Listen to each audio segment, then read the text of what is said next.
Hey Magic players, this is Ben with MTGFrontierGuide, and today we're doing a Frontier deck tech, and the deck is Dark Jeskai Combos. Okay, to start the deck out, we have 3 copies of Saheeli Rai. She's very important to several of the combos in the deck.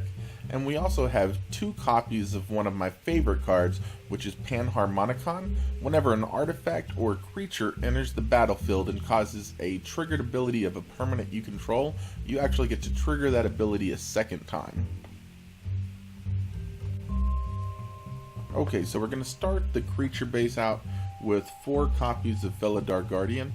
You're probably already familiar with the Saheeli combo. Basically, when Felidar comes into the battlefield, it flickers Saheeli. Saheeli re-enters the battlefield. You can immediately -2 her, and then make another copy of the Felidar. Once again, whenever it enters the battlefield, you flicker the Saheeli again, and you can do this however many times that you determine. The next creature we have is 3 copies of Whirler Virtuoso. When it enters the battlefield, you get 3 energy, and you can pay 3 energy to create a Thopter token.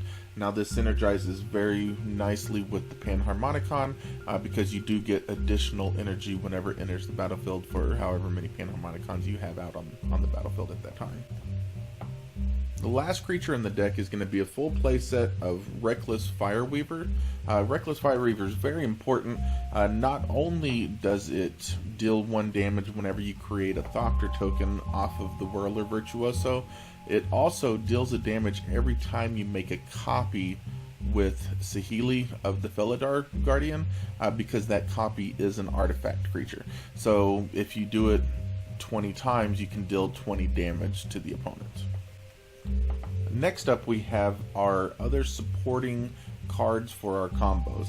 We have a full play set of Impact Tremors, which basically does the same thing as the Reckless Fireweaver, except it's only whenever a creature enters the battlefield. So anytime you play one of the creatures in the deck, or you make a Thopter with the Whirler Virtuoso, or you flicker the Felidar Guardian with Saheeli, Impact Tremors will be dealing damage as well. So it's incremental damage that can actually end up winning you the game, even if you don't end up hitting the infinite combo. Next up, we have 3 copies of Decoction Module, and Decoction Module is in there so that way we have an option to create infinite Thopters with the deck. When you have at least 1 Decoction Module and 2 Panharmonicons, or 1 Panharmonicon and 2 Decoction Modules, or 3 Decoction Modules, you're actually going to create at least 3 energy every time you create a Thopter, so you can continuously do this. This pairs nicely with either the Reckless Fireweaver or the Impact Tremors for infinite damage. It also pairs nicely with the next card if you don't happen to have either of the other 2 out, and that card is going to be 4 copies of Altar of the Brood. And Altar of the Brood, whenever a permanent enters the battlefield, makes your opponent mill a card. So this works with fetch lands, it works with artifacts, creatures. Another nice synergy with the deck is if you have a single Altar of the Brood or an Impact Tremors out, and you have a Felidar Guardian on the battlefield already, and you play a second Felidar Guardian, you can actually just trigger the Felidar Guardians back and forth, and it will infinitely trigger whatever you have out to support either the creature entering the battlefield or a permanent entering the battlefield, such as the Altar of the Brood. So you can use that as another win con with the deck.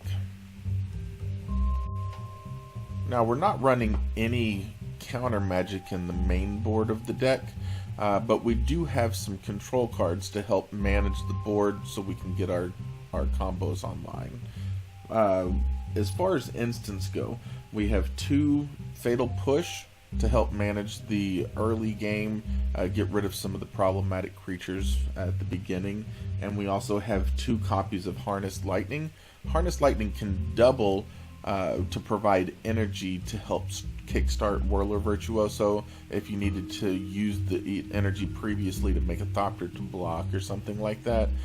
Sometimes you just need that 3 energy to start the combo back up if you've played some Decoction modules and a Panharmonicon. Our sorcery speed removal is going to be in the form of 2 Declaration and Stone. We wanted to make sure we have some kind of unconditional removal in the deck. Deck and Stone fits that slot nicely, especially if they've played multiples of the same creature or if they're running some kind of a token strategy. And then we also have 3 copies of Radiant Flames. Again, this is just to clear up any kind of early board states to buy us some time to get to our combo pieces. Now our mana base is going to consist of 4 Polluted Deltas, 4 Wooded Foothills, and 4 Bloodstained Mires as fetch lands, so we can go get whatever color that we need since we are running a 4-color deck.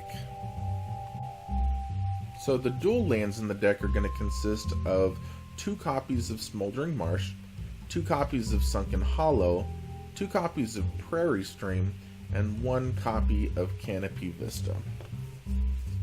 And to finish up the mana base, we have 2 basic mountains, 2 basic islands, and 1 basic swamp. Now with the selection of basics and dual lands, our fetch lands can pretty much grab us any color that we need. Okay, so as far as sideboards go, as usual, a lot of it will depend on your local meta. I would highly advise putting in at least some number of Dispels and Negates to help protect your combos against another kind of control deck. Another good option would be Tormod's Crypt if they're doing anything with the graveyard, or possibly finishing out the playsets of Fatal Push or Harness Lightning or some other kind of control card, so you can, customize whatever control packages you have in the deck post sideboard. Now I hope that y'all enjoyed this video. Once again, this is Dark Jeskai combos. So if you did like the video, make sure you hit that like button, and if you haven't subscribed, go ahead and hit that subscribe as well. It greatly helps us out. And check out some of the other videos if you haven't caught up on all of the other ones. You can check us out also on Twitter or Facebook. If you'd like to support us, you can actually do that at Patreon. So once again, guys, thanks for watching, and get out there and play some Magic and have some fun.